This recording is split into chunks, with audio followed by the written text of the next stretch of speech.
अभी बोलो sir, light आ गई। हाँ, मूलभूत धारणाएं जो हिंदी पंजाबी में वर्ड होता है, उसका इंग्लिश में एक वर्ड होता है फंडामेंटल। तो मेरी आदत कुछ ऐसी बन गई शुरू से ही कि मैंने लगभग हर किस्म के फंडामेंटल्स को क्वेश्चन किया है। मूलभूत धारणाएं जो हैं, हर एक पर मैंने सवालिया निशान लगाया है। और उसी कॉन्टेक्स्ट में जो आपने मेरी हेल्थ की बात कही कि 80 के साल पर मैं 80 का लगता नहीं, या बोल सकता हूँ, या दिमाग काम करता है, तो ये मतलब सुनने में अच्छी बातें लगती हैं। तो इस बारे में जो अभी आपने कहा कि मैंने खूब घी खाया होगा, तो ये भी एक ऐसी धारणा है, मूल धारणा, जिसको मैं ठीक नहीं मानता।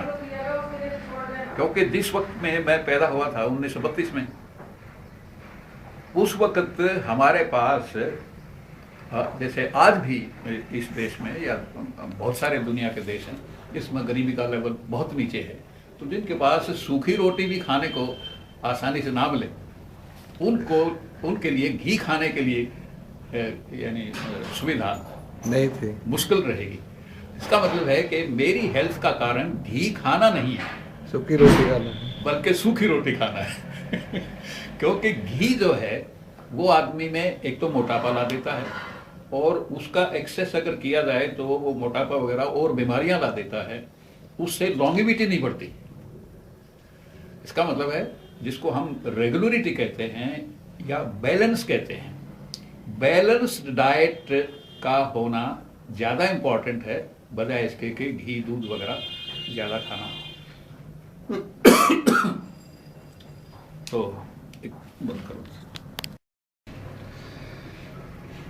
मैं ये ज़रूरी समझता हूँ कि जो भी वीकर सेक्शंस हैं, या किसी भी किस्म की कोई अपने अंदर न्यूनता आदमी समझता है, उसको आगे बढ़ने के लिए, जिसको अंग्रेजी में कहते हैं सेल्फ सर्वे, आत्म निरीक्षण, वो करना चाहिए। और ये भी हमें आसपास ऐसे लोगों को ढूंढना चाहिए जिनको हम रोल मॉडल मान सकें, यानी जिनके व्यक्तित्व से हम कुछ ऐसी शिक्षा ले सकें और जिनका अनुकरण कर सकें, और उससे अपने अंदर सुधार ला सकें और अपने जो साथी हैं या बच्चे हैं उनमें सुधार ला सकें। तो बाई चांस मेरे जीवन में ऐसी बहुत सारी घटनाएं घटी हैं जो आज के यूथ को खास तौर पर एक प्रेरणा दे सकते हैं। तो उस सिलसिले में, यानी पीछे वाली बातें छोड़ते हैं, तो मैं सर्विस में रहते हुए ऐसी समस्याएं महसूस की गई कि चूँकि मैं वीकर सेक्शन से था, गरीब घर से आया था, और जो मेरे जितने भी साथी थे, चाहे पीसीएस में थे, चाहे आईएएस में थे, वो ज़्यादातर एक तो अच्छे खाते पीते घरों के लोग थे, और अपनी कम्युनिटी से भी अगर कोई लोग थे तो ज़्यादातर उनमें ये वीकनेस पैसे लेने देने वाली आ जाती है, तो वो खाते पीते रह जाते हैं। मैं बदकिस्मती से नहीं कहूँगा, खुशकिस्मती से मैं ईमानदार रहा, कभी रिश्वत ली नहीं और किसी को दी भी नहीं। यहाँ तक कि सिचुएशन ये भी आ गई कि मेरे से किसी ने मांगी ही नहीं। जिस तरह से मैं औरों का काम कर देता था बिना पैसे लिए हुए, मेरे काम जहाँ भी पड़े तो लोगों ने पता नहीं किस वजह से मेरे से डिमांड ही नहीं की। तो बहुत बड़े बड़े काम मुफ्त में होते चले गए। क्योंकि मैं लोगों का काम मुफ्त में करता था तो मेरे काम भी मुफ्त में होते रहे हैं। ये एक आज के युग में ऐसी बात कहने वाले लोग आपको कम मिलेंगे जिसको ये तसल्ली हो कि रिश्वत ना मैंने ली और ना मैंने दी और ना मेरे से मांगी गई। तो ऐसे जब हुआ तो फिर भी ये एक महत्वपूर्ण बात है कि जिसको हम कहते हैं साधारण प्रेजुडिस, हसद, जेलसी, वो आमतौर पर रहती है। फारसी के कहावत है हम पेशा हासिद हमेशा। जिसको इंग्लिश में कहेंगे कि man of the same trade have to be jealous of each other, एक दूसरे से जलन होती है। तो जो हमारे जो कलीग्स थे उनमें जलन की भावना भी थी, जो अपने आप को बड़ा समझते थे, सेपरेशन की भावना थी। तो हमारे बॉसेस जो हैं, चूँकि मैं अर्ली लोगों में अपने कम्युनिटीज़ के अपने यानी सर्विस में आने वाले में एक तरह से पायनियर कहे जाने वाले लोगों में था जी। तो ऐसा कोई भी आदमी नहीं था कि जिसको मैं अपना कह सकूं। और ये जो प्रेजुडिस है कास्ट वाला, ये तो आज भी है और कल भी रहेगा और परसों भी था। तो ऐसा सिस्टम है। उन लोगों में आत्मसम्मान के साथ और खुश रहते रहते वक्त गुजार देना ये मामूली बात नहीं है। लेकिन कैसे कैसे कंट्रोल किया, जिस तरह मैंने कहा कि यानी हमारे जो बॉस आमतौर पर जो सरकारी सर्विस में कंट्रोल करता है, वो ये उसके पास एक हथियार होता है कि मैं साल के बाद जो तुम्हारी रिपोर्ट लिखनी है वो मैं ख़राब कर दूंगा, इसलिए मेरी गुलामी करो। तो ऐसी सिचुएशन हर एक की लाइफ में आती है जो भी सर्विस करता है। तो मेरे सामने भी सिचुएशन हुई, मुझे भी कई एक आध बार थ्रेट किया किसी ने। तो शुरू में किसी ने जो थ्रेट किया, जो मेरा रिस्पांस हुआ, वो जो रिस्पांस था वो सारे स्टेट में सर्कुलेट हो गया। पंजाब सिविल सर्विस से मैंने शुरू किया था 1957 में, वो सब जगह सर्कुलेट हो गया। उस सर्कुलेशन का ये हुआ कि मेरा नाम सब जगह चले गया, अभी इससे बच के रहना है। या वो किसी की परवाह नहीं करता, किसी ने कहा कि मैं देखता हूँ कैसा होता तो वैसा, लेकिन शुरू में हो गया। उसके बाद मेरी रेपुटेशन ऐसी होगी, मेरे साथ किसी ने उलझने की कोशिश नहीं की। तो हुआ क्या कि एक बॉस ने कहा कि रिपोर्ट तो मैंने लिखनी है। उन्होंने कहा फिर, कहने का देख लो, मैं एडवर्स रिपोर्ट दे दूंगा। ओके, सुन लिया मैंने। फिर मैंने एक नोट लिखकर भेजा एक दिन कि मैं आपसे बात करना चाहता हूँ। वैसे तो मतलब ये बॉस के पास फाइल के बहाने से या किसी तरह से जाते रहते हैं, लेकिन मैंने इन राइटिंग भेजा ताकि उसके दिमाग पर बोझ पड़े। तो मैंने कहा जी मैं इजाज़त चाहता हूँ कि आप मुझे सुने और आधे घंटे का टाइम निश्चित कर लें, और उस वक्त कोई और नहीं होना चाहिए। तो इस नोट से ही वो घबरा गया कि यानी जो खास तौर पर एक फॉर्मेलिटी पूरी करा तो कोई बात हो गई। तो 3-4 दिन तो उसको सोचने में लग गई, और फिर हुआ तो फिर पहले से तैयार था कि यानी he became on the defensive कि भी बच के रहना। तो मैंने कहा जी आपने मुझे पता नहीं किन हालात में या किस मूड में कहा था कि रिपोर्ट आपने लिखनी है, इसका मतलब आप एडवर्स रिपोर्ट मुझे दे सकते हैं। तो मैंने सोचा कि आपको मैं बता दूं कि इसका कॉन्सिक्वेंस क्या हो सकता है। आप रिपोर्ट अगर एडवर्स मुझे देना चाहें तो दो ही काम हो सकते हैं, या तो मुझे काम नहीं आता, या मैं मेरी सेंस ऑफ इंटेग्रिटी जो है वो डाउटफुल हो। तो मैं काम भी जानता हूँ, and I am very sure about myself that nobody can question my sense of integrity. तो मेरे ऊपर बेईमानी का चार्ज जो भी कोई लगाएगा उसको तकलीफ होगी, मुझे तकलीफ नहीं होगी, क्योंकि वो झूठ बोल रहा है। और मेरे काम में आप कमी अगर ढूंढ पाओगे तो मैं माफ़ी भी मांग लूँगा। ये नहीं कहता मैं परफेक्ट हूँ, लेकिन मैं अपना काम जानता हूँ, ये मेरी तसल्ली है। इन हालात में अगर आपने मुझे एडवर्स रिपोर्ट दी तो मुझे अधिकार है, मैं आपसे सीनियर जो बॉस है, अफसर है, उसके पास मैं रिप्रेजेंट कर सकता हूँ रूल के मुताबिक कि जी मुझे इसने गलती इस हिसाब से दी है, इसको एक्सपेंस किया जाए। जब मैं उसका जवाब लिखूंगा और आपकी वीकनेसेस बताऊंगा, तो वो मैं वीकनेसेस बताऊंगा जो पक्की होंगी, जिसको आप इनकार नहीं कर पाएंगे, और आपके बॉसेस भी कहेंगे बात तो ठीक है। तो मेरे वाली जो एडवर्स रिपोर्ट है वो तो हो जाएगी एक्सपेंस, और आपको मिल जाएगी, क्योंकि रिकॉर्ड में आ गया कि आपने गलत रिपोर्ट दी। तो आप अपना फायदा देखने के लिए, देखते हुए मेरे खिलाफ गलत रिपोर्ट देने की कोशिश मत करना, अपने पैर पे आप खोड़ा ना मार। हाँ, तो इस तरह से ये हुआ कि ये बात यानी उसको भी अजीब लगी, और उसने अपने साथियों में कहा भी होगा यार मेरा कोई ऐसा अफसर है नीचे मातहत, वो मुझे ऐसे धमकाता है, क्या किया जाए। तो इट बिकेम ए न्यूज़, और सारे स्टेट में सीनियर्स में सर्कुलेट हो गई। तो एक तो तरीका मेरा ये रहा। दूसरा ये रहा कि मिनिस्टर्स आमतौर पर, यानी पॉलिटिक्स का सिस्टम ये है कि कोई भी आदमी, आम आदमी मिनिस्टर के पास जाता है, जनाब ये कर दो, वो कर दो, वो कर दो, और वो उसको यहाँ आदत सी पड़ी है, कागज़ लिया, दिस में भी डन, दिस में भी एग्जामिन, दिस में एग्जामिन, फिर टेलीफोन कर देता उसका पीए, कभी साहब ने कहा जल्दी करो जल्दी करो। आमतौर पर ऑफिसर कंप्लाई कर देते हैं। मैंने तरीका ये अपनाया, जो भी उसका ठीक ऑर्डर आए तो ऑर्डर की मुझे ज़रूरत नहीं थी, ठीक काम तो मैं कर ही देता था। अगर उस रुकना सर, तो ठीक काम तो मैं कर देता था, और रॉन्ग ऑर्डर अगर उसने दे दिए तो मैं फाइल पर उसको एनालाइज कर देता था कि आपने ऐसे ऑर्डर किए हैं, फला रूल या लॉ के मुताबिक ये गलत है, और रूल्स ये परमिट करते हैं ऑफिसर को कि गलत ऑर्डर्स की कंप्लायंस नहीं होनी चाहिए। इसलिए उसका सहारा लेते हुए मैं आपको बताना चाहता हूं कि ये ऑर्डर आपके गलत हैं और इसलिए इनकी कंप्लायंस हो नहीं सकती और इसका मतलब नहीं की जाएगी। तो ये जब उसके पास रिपोर्ट जाती थी तो वो घबरा जाता था, आपस में बात करता था, वो कहते हैं हमारा तो अफसर में किसी ने ऐसी हिम्मत नहीं करी है।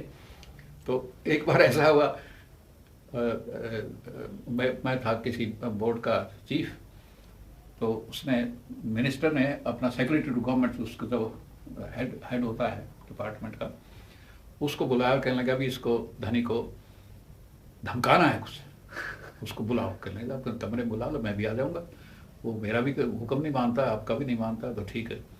वहाँ गए तो उसके पास कई और दोस्त बैठे थे, उन्हीं के सामने उसने बातचीत करना शुरू कर दिया। उसने सोचा कि इतने लोगों के सामने उसकी बेइज्जती, मेरी बेइज्जती होगी तो मैं घबरा जाऊँगा, तो लेकिन हुआ कुछ और। उन्होंने कहा कि धनी साहब, मैंने फला केस में आपको हुक्म दिया था, आपने उसके कंप्लायंस नहीं की। मैंने कहा जी कंप्लायंस तो मैंने की थी, आपका हुक्म आया, मैंने बता दिया था, उसको एनालाइज कर दिया, मैंने बता दिया ये इतना हो सकता है, इतना नहीं हो सकता, ये रूल के खिलाफ है, तो मैंने बता दिया था, इसलिए नहीं हुआ। उसने कहा कि मैं अगर फिर लिख के दे दूँ, मैंने कहा मैं फिर वही वैसे ही लिख दूँगा कि ये नहीं हो सकता, और कहना फिर लिख के दे दूँ, मैं तीसरी बार, आप 10 बार लिखिए, मैं 10 बार मेरा वही जवाब रहेगा। तो वो एक कॉमिक सिचुएशन बन गई, लोग इस पर मुस्कुराने लगे। तो ऐसी सिचुएशन आई। एक बार ऐसा हुआ कि 14 अप्रैल को बाबा साहब का जन्मदिन होता है, तो चंडीगढ़ में एक पब्लिक फंक्शन हुआ, और गवर्नर जो थे वो जीडी तपासे नाम के थे, बम्बई के, हरियाणा में, तो वो गवर्नर चीफ गेस्ट थे, और मैं भी वहाँ चला गया, और किसी ने मुझे भी डाइस पर जगह दे दी और मुझे भी बोलने के लिए कहा। तो मैंने ये कहा कि हम मना तो रहे हैं बाबा साहब का जन्मदिन, ये लेकिन एक मेयर फॉर्मेलिटी से रह गई है, और ये एक इस पर सोचने की बात है कि एक तरफ तो आज का दिन इतना महत्वपूर्ण है, उनका जन्मदिन का ये महत्व है कि हमारे राज्यपाल महोदय, गवर्नर साहब यहाँ चीफ गेस्ट हैं, और हम उनकी उस जयंती को आदर से मना रहे हैं। और दूसरी तरफ मेरे पास सुविधा है, कुछ अपने भी अखबार ले लेता हूँ, 2-3 सरकारी भी ले लेता हूँ, सबको मैंने नज़र डाली, किसी अखबार ने बाबा साहब के बारे में एक शब्द की, किसी किस्म की कोई रिपोर्ट नहीं दी है, ना उनके बारे में आर्टिकल है, ना कोई न्यूज़ है, ना कोई ऐड है। इसका मतलब है कि अखबारों वालों ने या जो सरकारी तंत्र हैं कंसर्न, उन्होंने बाबा साहब को पहले से ही मरा हुआ मान लिया है, एक पैक्ट बना रखा है उसने। हाँ, तो अगर उनको मरा हुआ मान लिया गया है तो उनकी जयंती मनाने का क्या अर्थ हुआ? डबल डीलिंग सी हो गई। तो ये एक विचारणीय बात है, या तो हम उनका सम्मान करते हैं या अपमान करते हैं।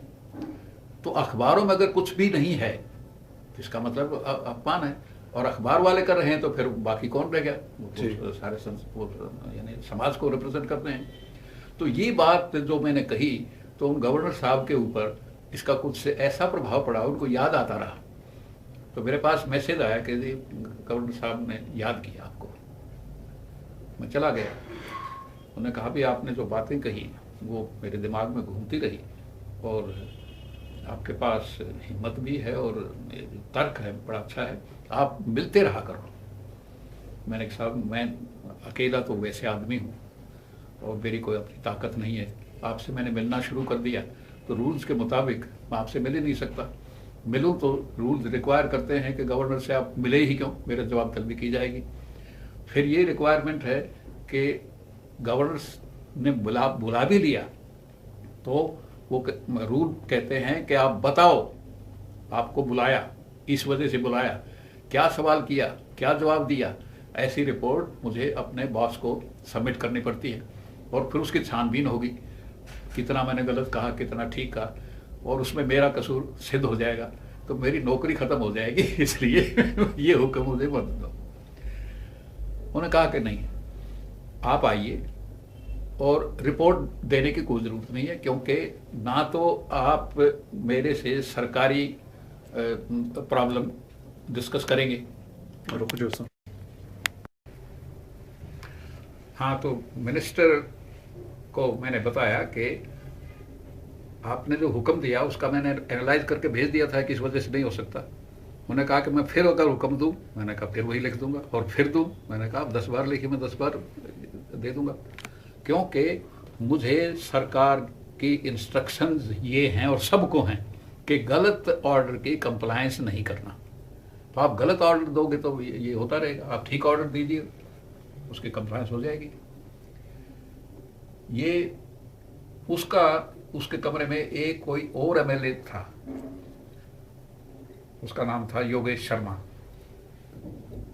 उनसे मेरी तो कोई वाकफियत नहीं थी क्योंकि मैं इन लोगों से कम वाकफियत रखता था, लेकिन उसने सबके सामने एक अजीब ऐसी बात कही जो मेरे लिए काफ़ी घातक हो सकती थी। और जो मिनिस्टर था उसका नाम था कतियाल। उसने कहा कि जी मिनिस्टर साहब, मुझे तो आज की ये बात कुछ अजीब सी लग रही है। आप मिनिस्टर हैं और ये आपके मातहत हैं, डेजिग्नेशन तो इम्पॉर्टेंट है, कोई बात नहीं, लेकिन आपके तो मातहत हैं और आपके पास ऐसे ऐसे जवाब दे रहे हैं और आप मुझे कुछ बेबस से लग रहे हैं। आपको क्या करना चाहिए मुझे नहीं मालूम। मैं ये बता देता हूँ, मैं मिनिस्टर बना नहीं हूँ, लेकिन अगर मैं मिनिस्टर हूँ और मेरे पास यही सिचुएशन हो, मैं उस अफसर को आपकी तरह से सवाल करूं और वो इस तरह से जवाब दे, तो कतियाल साहब, मैं तो आपकी जगह मैं होता तो मैं ये कहता या तो ये नहीं या मैं नहीं। हम दोनों एक जगह नहीं रह सकते, या तो मेरे मुताबिक चलेगा वरना ये यहाँ नहीं रहेगा, और ये रहेगा यहाँ तो मैं नहीं रहूँगा। हम ये नहीं कोएग्जिस्ट नहीं कर सकते। तो एक सिचुएशन ऐसी रही। अच्छा, तो वो गवर्नर साहब वाली जो बात थी वहाँ पर आते हैं। तो गवर्नर साहब ने जब ये बात कही तो एक दिन उन्होंने कहा कि मैं आपके घर आना चाहता हूँ। तो मेरा उस वक्त वो था deputy secretary to state government था, गवर्नमेंट ऑफ इंडिया का अंडर सेक्रेटरी बराबर, मतलब बहुत बड़ा अफसर नहीं था आम लोगों के लिए बड़ा अफसर था, लेकिन हायरार्की में वो बहुत बड़ा अफसर नहीं था। और गवर्नर कहे कि मैं आपके घर आना चाहता हूँ, तो गवर्नर अकेला तो आएगा नहीं, उसके साथ तो पूरा पैराफर्नालिया होगा। तो अब मैंने कहा कि जैसा आप मुनासिब समझे, लेकिन मैं ही आ जाता हूँ तो आपकी क्या ज़रूरत है। नहीं, मैं देखना चाहता हूँ कि आप काम कैसे करते हो, ये आप जो हिम्मत है ये कैसे। मैंने कहा चलो आइए। तो जैसा भी हमसे उनका चाय पानी का सत्कार हो, ड्यूटी है तो मतलब ये अपना कर्तव्य था, उसको निभाया। उस वक्त उन्होंने कहा कि धनी साहब, मैं एक प्रार्थना करना चाहता हूँ आपसे। आप गवर्नर होकर मुझसे प्रार्थना, आप स्ट्रेट हुक्म करिए। कहले नहीं, वो बात ऐसी है कि आपको हुक्म नहीं कर सकता, प्रार्थना मैं करूँगा और ये आपकी मर्जी है कि मेरा प्रार्थना मानो या ना मानो। ये आप धर्म संकट में डाल दिया सर। जो कुछ भी आप हुक्म करें कि प्रार्थना का जो कुछ भी है, लेकिन मुझे पता तो चले हम क्या चाहते हैं। उन्होंने कहा कि हमारे यहाँ गणपति फेस्टिवल होता है, 10 दिन मना